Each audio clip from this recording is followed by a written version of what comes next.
Resíduos industriais. De acordo com a classificação da Associação Brasileira de Normas Técnicas, lembremos da classificação de resíduo sólido com relação à sua periculosidade, a série de normas NBR 10.004, de 2004. A 10.004 dá a classificação dos resíduos sólidos. Como que a gente faz a classificação? Como é feita? Nós temos os resíduos classe 1, que são os perigosos, e os classe 2, que são os não perigosos. Entre os resíduos classe 2, ainda podemos ter os classe 2A, que são os não inertes, e os classe 2B, que são os inertes. Bom, uma vez definida essas classes, que nós iremos verificar mais detalhadamente adiante, como que eu pego a amostra de resíduos para que eu possa fazer essa análise, se é perigoso, se não é perigoso. Quem nos dá as diretrizes é a norma ABNT-NBR 10.007, que fala sobre a amostragem de resíduos sólidos. Qual é o procedimento para tal? Bom, uma vez tidas as amostras, como que nós vamos saber se ele é perigoso, se ele não é perigoso, né? Nós veremos primeiro a fonte. A fonte já nos dá muito sobre a periculosidade do resíduo, a reação que criou esse resíduo. Precisamos conhecer. Mas, se não tivermos esse conhecimento, nós iremos fazer um ensaio de lixiviação de resíduos sólidos. Ou seja, iremos fazer de acordo com a NBR 10.005, que nos dá o procedimento. Então, nós veremos, de acordo com essa BNT, se o extrato lixiviado de resíduos, se ele possui componentes que confiram periculosidade em quantidades que confiram periculosidade aos resíduos, né? De acordo com os anexos que também iremos ver nesse slide, no slide posterior. Bom, aí nós teremos uma resposta, ou ele é perigoso, ou ele não é, depois desse ensaio de lixiviação. Se é perigoso, ele é classe 1, ou seja, se tiver algum dos componentes de concentração maior que confira a esse resíduo periculosidade. Caso contrário, ele é classe 2. Se é classe 2, agora nós vamos ver se ele é classe 2A ou classe 2B, não inerte e inerte, respectivamente.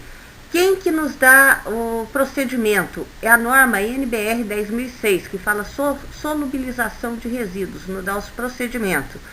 Então, nós vamos ver se o extrato solúvel desse resíduo, dessa amostra de resíduo, também possui concentrações que possam conferir a esse resíduo a característica de não inerte ou inerte, de acordo com o anexo da mesma norma, da NBR 10.004. Bom, então vamos falar sobre esses anexos, né? Que inclusive pode dizer se ele é não inerte ou inerte, se é perigoso ou não perigoso. Anexo A. Resíduos perigosos de fontes não específicas. Veremos alguns exemplos. B. Anexo B.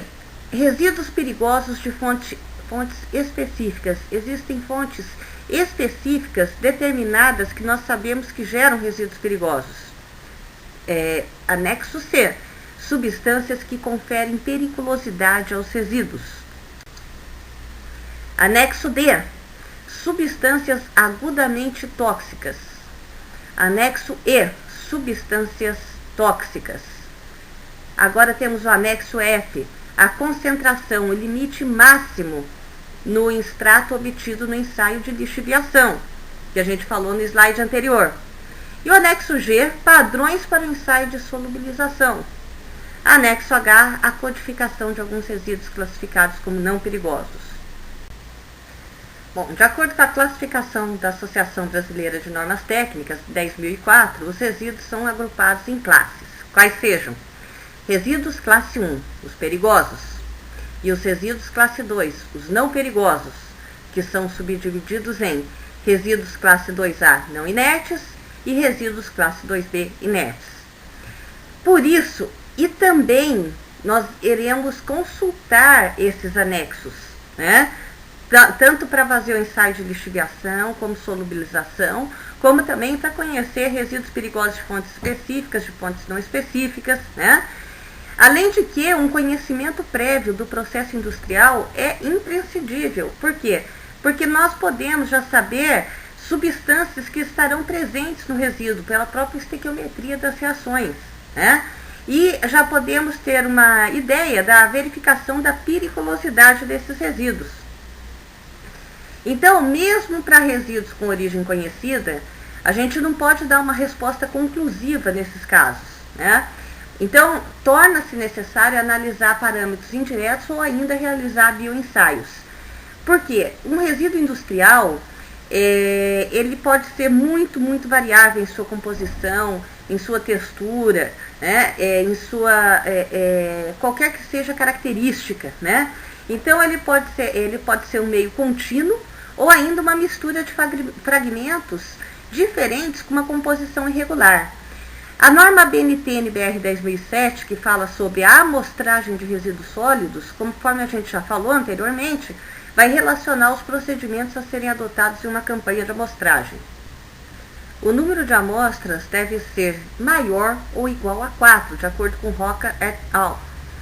De acordo com a NBR-BNT 10.007, né, no mínimo 3 amostras simples, né, de acordo com a faixa aí de variação de concentração do resíduo. Aí, se você quiser uma concentração média, você vai fazer uma ou mais amostras compostas. Para resíduos heterogêneos, torna-se necessário consultar o órgão estadual de controle de poluição para a seleção do método e do número de amostras, porque uma amostra apenas não é possível de ser representativa do todo. O resíduo deve ser amostrado logo após a sua geração, porque quando estocado ao ar livre, algum dos constituintes pode ser previamente liberados para o meio ambiente. E aí o que acaba acontecendo? Podemos ter os resultados mascarados, né? Mascarar esses resultados a serem obtidos. Então, mas caso seja necessário ainda, segundo Roca e outros, de 1993, amostrar os resíduos estocados ao ar livre, as amostras devem ser tomadas em profundidades superiores a 15 centímetros, visando a minimizar esse fato aí de ter constituinte liberado. Então, a gente vai lá um pouco mais profundo, a maiores profundidades, buscando o resíduo que tenha todos os seus constituintes ainda ali naquela amostra para ser representativa. A pesquisa para a classificação de um resíduo sólido industrial começa com a origem do resíduo. Uma vez determinada a origem, a gente vai verificar a presença, conforme o caso, nos anexos da norma ABNT-NBR 10.004. O anexo A e B, né, que eram de fontes específicas, fontes não específicas, ou D e E. Os resíduos que não forem identificados nesses anexos devem ser avaliados quanto à presença em sua composição do que? Daquelas substâncias constantes do anexo C. Lembremos que as substâncias que conferem periculosidade aos resíduos. As substâncias do anexo C, elas são comprovadamente tóxicas, cancerígenas, mutagênicas ou teratogênicas aos seres vivos e aos homens. Mas a presença, o simples fato da presença de uma dessas substâncias no resíduo não vai implicar necessariamente a sua classificação como perigoso, de acordo com Roca e outros. Então, nós temos que ter em mente que um laudo de periculosidade do resíduo deve dar a natureza da toxicidade apresentada por este resíduo, a concentração do constituinte no resíduo, o potencial que o constituinte tem de migrar, né, do resíduo para o ambiente sob condições impróprias de manuseio, a persistência do constituinte ou de qualquer outro produto tóxico que seja oriundo de sua degradação, o potencial que o constituinte ou qualquer produto tóxico de sua degradação tem em degradar-se em constituintes não perigosos, levando-se em consideração a velocidade em que ocorre a sua degradação, e a extensão em que o constituinte ou os produtos de sua degradação são capazes de bioacumular nos ecossistemas. Caso ainda não seja possível classificar o resíduo, então a gente vai avaliar a periculosidade real por meio da comprovação de pelo menos uma das seguintes características. se o resíduo apresenta ou características de inflamabilidade, todas essas dadas pela norma BNT-NBR 2004. Essa norma ela define quando o resíduo apresenta essas 5 características: corrosividade, reatividade, toxicidade ou patogenicidade. Essas são as 5 características que podem conferir periculosidade a um resíduo, conforme a NBR, a BNT 2004. Neste ponto, já será possível classificar o resíduo como perigoso ou não. Se for classificado como não perigoso, o próximo passo é o quê? Submeter essa amostra ao teste de solubilização, visando a classificá-lo como não inerte ou inerte. Pela comparação dos resultados obtidos na análise do extrato do teste de solubilização com os padrões do anexo G da NBR 2004, aí nós podemos classificar os resíduos como inertes ou não inertes. Mas o objetivo de minimização dos resíduos em um ambiente industrial, a prevenção da geração desses resíduos perigosos e a utilização de alternativas de disposição que não incluam a destinação no solo, como por exemplo em aterro para resíduos perigosos, tem que ser constantes nesse ambiente industrial. Vejamos então, de acordo com a tabela 1, em que nós temos o roteiro geral da metodologia para redução da geração de resíduos, de acordo com Batstone e outros, citado em Roca e outros. O ponto de geração, todas as fontes de resíduos. Sabemos que em uma indústria existem vários pontos de geração de resíduos. Quais são as medidas recomendadas? Usar materiais de maior pureza. Por quê? Materiais com menos substâncias que podem conferir essa impureza do material vão criar menos resíduos após as reações. Usar matérias-primas menos tóxicas. Usar materiais não corrosivos. Converter os processos por batelada em processos contínuos. Efetuar inspeção e manutenção mais rigorosas de equipamentos. Melhorar o treinamento dos operadores. Efetuar supervisão contínua. Adotar práticas operacionais adequadas. Eliminar ou reduzir o uso de água para limpeza de derramamentos. Implementar técnicas adequadas de limpeza de equipamentos. Usar sistemas de monitoramento aprimorados. Usar bombas com selo mecânico duplo. Em outro ponto de geração, fundo e topo de colunas. Quais são as medidas recomendadas para reduzir a geração de resíduos? Desenvolver catalisadores mais seletivos. Otimizar o projeto do reator e das variáveis de reação. Efetuar queima com recuperação de calor. Ainda, vejamos ainda no sentido de redução da geração de resíduos. Agora para catalisadores gastos e perdas. Desenvolver um suporte de catalisador mais seguro. Usar filtro dentro da borda livre do reator. Regenerar e reciclar catalisadores gastos. Aumentar o tempo de drenagem do equipamento, agora para resíduos de limpeza de equipamentos. Assim como usar materiais resistentes à corrosão. Agitar e ou isolar tanques de estocagem. Reexaminar a necessidade de produtos químicos para limpeza. E, por fim, usar selo de nitrogênio para reduzir as oxidações. Finalmente, em derramamentos e vazamentos, como que podemos fazer para reduzir a geração de resíduos? Usar válvulas de selagem com alarme. Usar bombas sem selo. Maximizar o uso de juntas soldadas em relação às flangeadas. Instalar bacias de contenção de derramamentos. Na tabela 2, temos agora roteiro de metodologias ainda para redução de geração de resíduos no processamento por batelada, tá? Pigmentos inorgânicos, tinturas, tintas, formulações químicas agrícolas, resinas fenólicas, preservantes de madeira.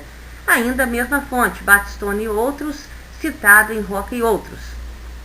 Qual fase do processo? De manuseio de materiais. Quais são as medidas recomendadas?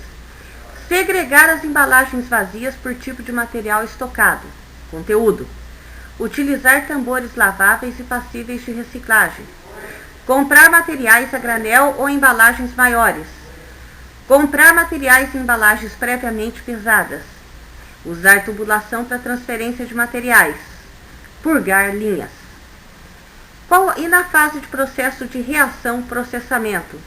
Otimizar as variáveis de reação, projeto do reator. Otimizar o método de adição de reagentes. Eliminar o uso de catalisadores tóxicos. Na fase do processo de filtração e lavagem, utilizar métodos de lavagem, enxágue eficientes. Eliminar o uso de auxiliadores de filtração. Usar lavagem em contracorrente. Reciclar águas de lavagem usadas. E maximizar a desidratação dos lodos. Ainda sobre o roteiro de metodologias para redução de geração de resíduos no processamento por batelada, pigmentos inorgânicos, tinturas, tintas, formulações químicas agrícolas, resinas fenólicas, preservantes de madeira, de acordo com Blackstone e outros, citado por Roca e outros. Poeira dos coletores de pó. Aumentar o uso de sistemas que evitem emissão de pós. Usar moagem úmida em vez de moagem a seco. Programar o esvaziamento dos coletores de pó. Produtos fora de especificação. Controlar a temperatura de reação de forma rigorosa. Reformular produtos fora de especificação. Limpeza de equipamentos. Instalar sistemas de lavagem a alta pressão. Alterar a programação de produção. Usar raspadores mecânicos nos tanques de mistura. Limpar os tanques de mistura logo após o uso.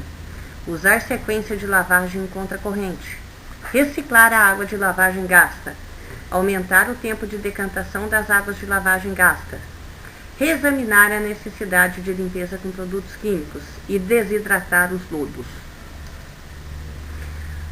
Roteiro, agora na tabela 3, roteiro para verificação de metodologias de redução de geração de resíduos nas operações de manufatura.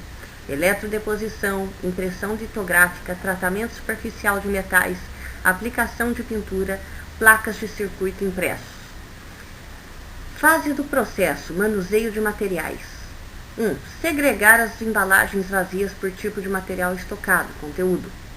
Utilizar tambores laváveis e passíveis de reciclagem. Comprar materiais a granel ou embalagens maiores. Comprar materiais em embalagens previamente pesadas.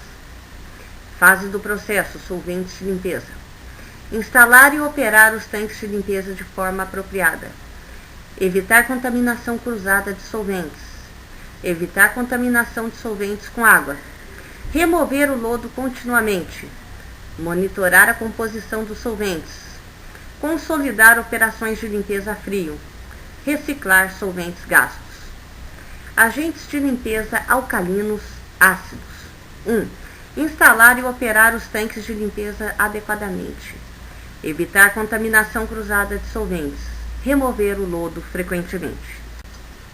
Ainda tabela 3. Fase do processo. Soluções decapantes e de acabamento superficial. Quais são as metodologias de redução? Aumentar a vida do banho de solução de tratamento superficial. Usar banhos galvânicos com concentrações menores. Usar cromo trivalente no lugar do cromo hexavalente. Usar soluções galvânicas sem cianetos. Usar técnicas de recuperação em linha. Regenerar soluções de banhos gastos. Segregar todas as correntes de resíduos. Inspecionar todas as partes para verificação da limpeza. Fase do processo, águas de lavagem. Instalar e operar os tanques de lavagem de forma apropriada. Usar tanques de lavagem múltiplos. Instalar drenos e tanques para gotejamento. Usar unidades de aspersão tipo spray. Agitar o banho de lavagem. Usar água deionizada para lavagem. Reciclar e reusar águas de lavagem. Segregar todas as correntes de resíduos. Reaproveitar metais das águas de lavagem. Ainda tabela 3. Fase do processo, aplicações de tinta. Usar equipamento com pouco excesso de aspersão. Inspecionar todas as partes antes da pintura.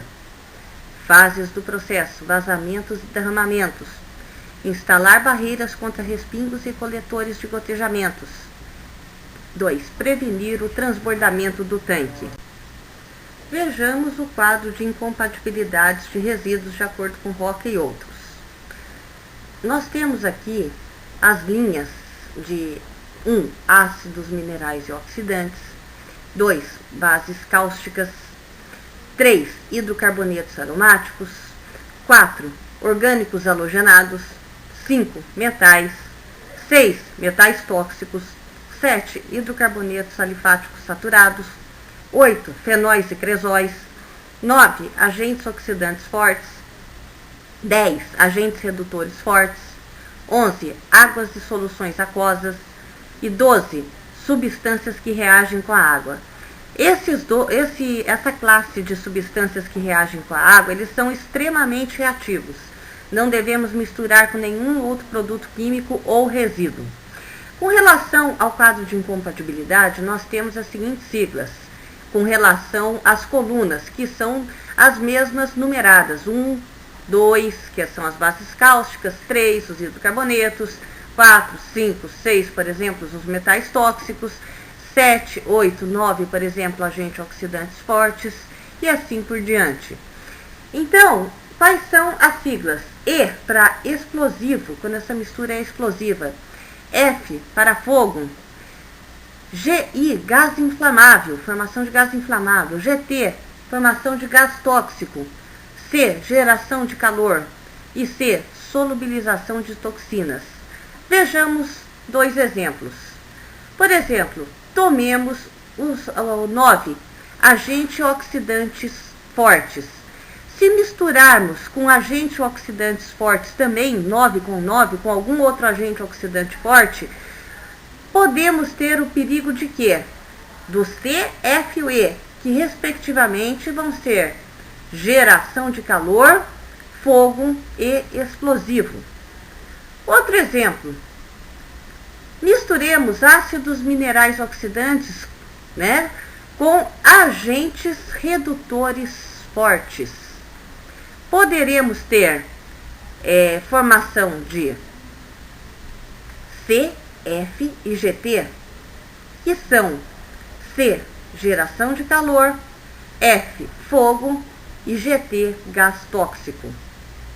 Então, esse seria o perigo para mistura de agentes redutores fortes com ácidos minerais oxidantes. Bom, após você ter uma atividade de armazenamento em um ambiente industrial, como poderia se dar o encerramento dessas atividades de armazenamento? Devem ser removidos todos os resíduos do local da estocagem. Portanto, as bases, os impermeabilizantes e o solo, caso estiverem contaminados, também devem ser removidos e tratados. Ao aluno também deve ver as aulas sobre biorremediação, no caso, o tratamento desse solo. Caso contrário, os pisos dos armazéns e das áreas de estocagem a granel e as bacias de contenção devem ser lavados e, caso o sistema se destinava ao armazenamento de resíduos perigosos, os efluentes devem ser coletados e analisados antes de seu lançamento na rede pública coletora ou em corpos d'água. Por quê? Pois pode haver a necessidade de ter um tratamento biológico e ou físico-químico aí desses efluentes. Ainda sobre encerramento das atividades de armazenamento. Os contêineres e tambores remanescentes, caso contenham resíduos perigosos, devem ser limpos ou tratados. E os restos de resíduos devem ser removidos dos tanques, dos equipamentos de controle de descarga e das estruturas de confinamento das descargas, para um tratamento e disposição posterior. Em caso de emergência em ambiente industrial, exemplo, derramamentos e vazamentos, incêndios, deve haver um plano de emergência que deve basicamente conter informações de possíveis incidentes e ações a serem tomadas nesses possíveis incidentes, indicação da pessoa que deva atuar como coordenador e o seu substituto, no caso de sua falta, a indicação dos telefones e endereço do coordenador e do substituto, e a lista de todos os equipamentos existentes, incluindo localização, descrição do tipo e a capacidade. É importante que os dados estejam sempre atualizados e que a forma de apresentação do plano siga a ABNT NBR 10.157. Bom, que é aterro de resíduos perigosos, critério para projeto, construção e operação. Quanto ao transporte de resíduos perigosos. O transporte no rodoviário no Brasil é predominante. Então vamos falar um pouco sobre o transporte rodoviário. Os caminhões poliguindastes são os mais adotados no caso de transporte de resíduos a granel, não corrosivos e de toxicidade moderada a baixa.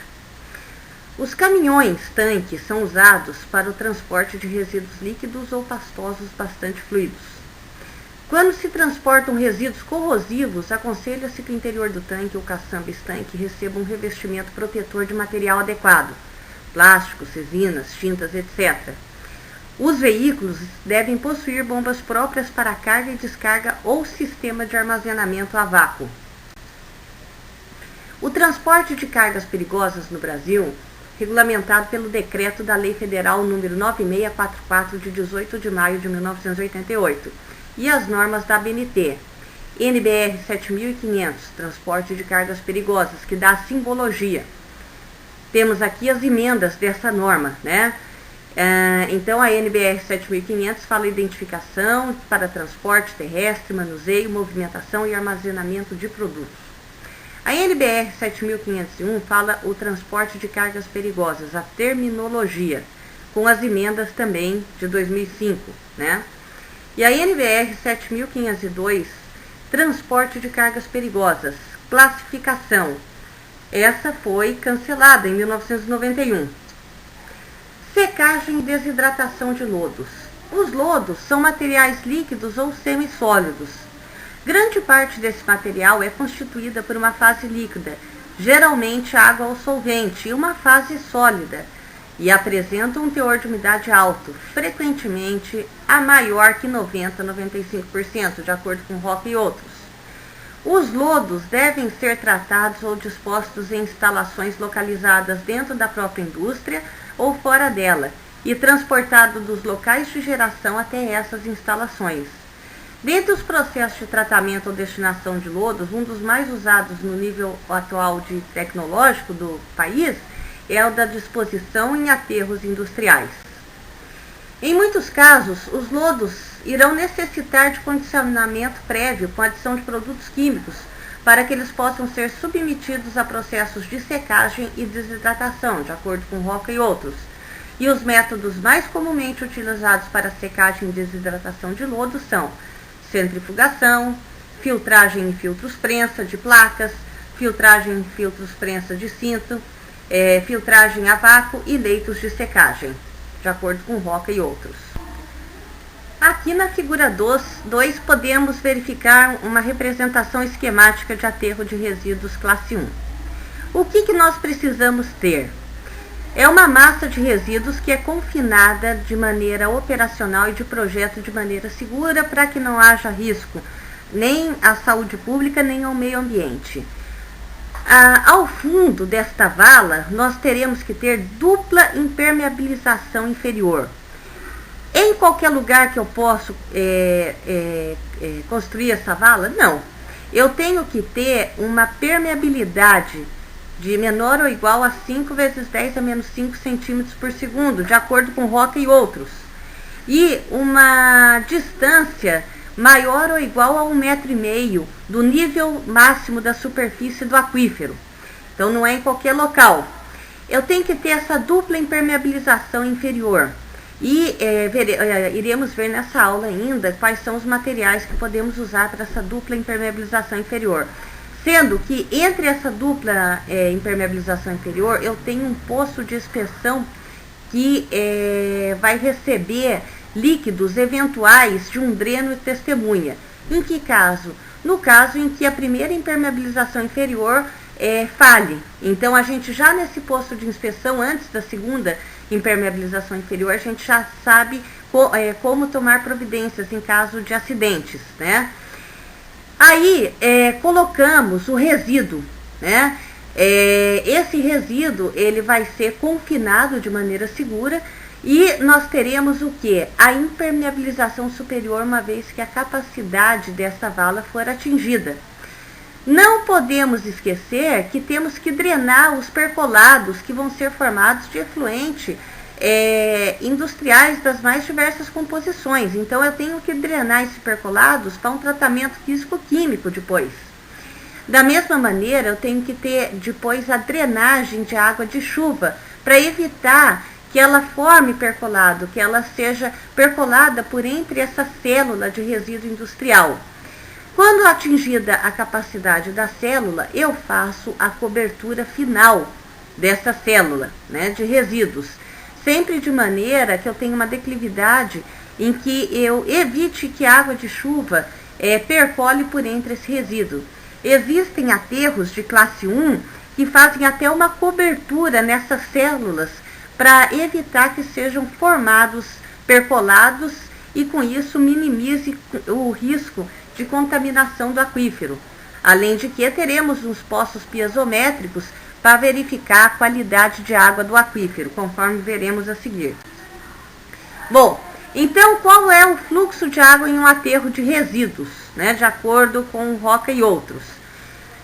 Nós temos aqui a água que pode entrar pela precipitação, uma parte infiltra, que é a infiltração, e a outra sofre o escoamento superficial, quando atingida a capacidade aí de infiltração desse solo, né? Essa capacidade de armazenamento de água no solo. Aqui temos a camada de cobertura, que é de 60 centímetros, né, a 1 metro, de acordo com o que é recomendado. Essa água que infiltrou, ela pode sofrer a evapotranspiração, né? Essa infiltração é a primeira fase da percolação, né?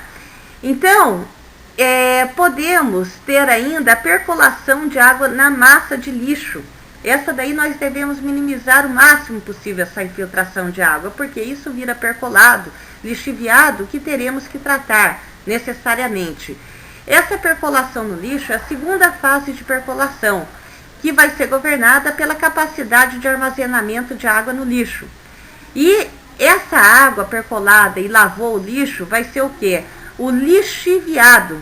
E aqui nós temos o quê? A impermeabilização inferior e depois encontra o terreno natural. Essa impermeabilização inferior, ela não pode ser, ela tem que ser capaz de atenuar e não deixar esse lixiviado alcançar a água subterrânea.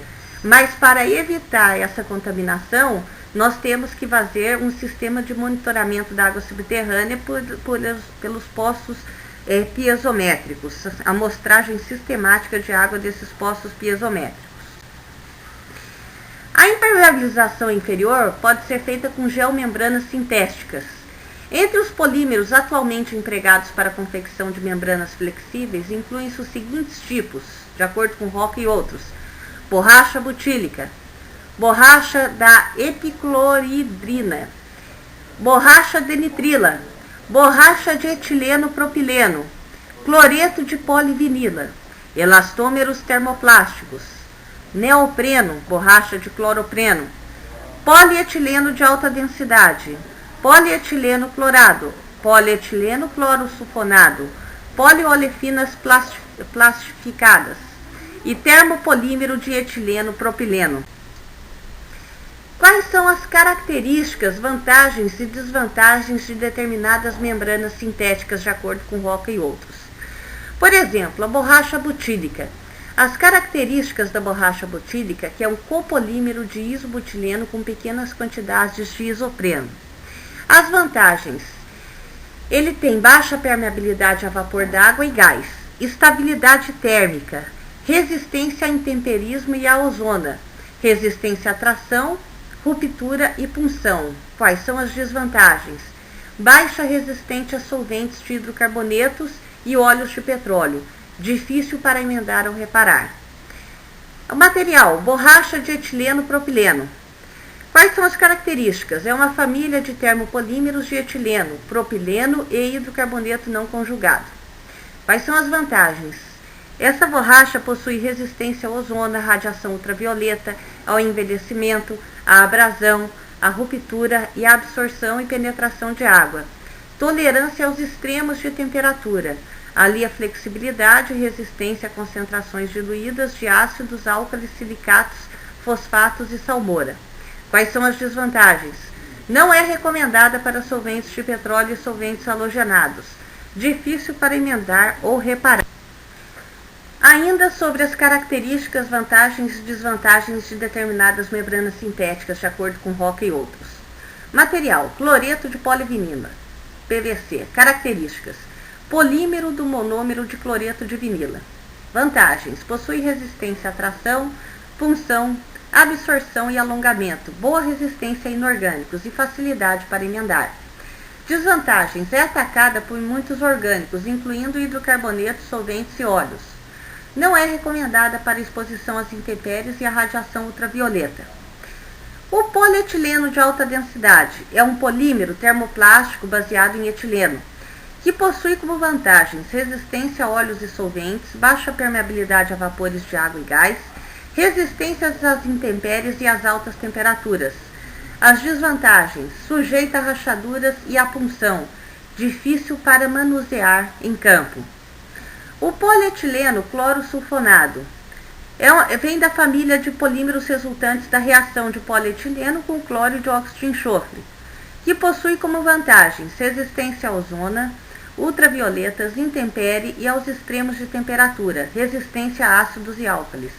E como desvantagens, baixa resistência à tração, baixa resistência a óleos.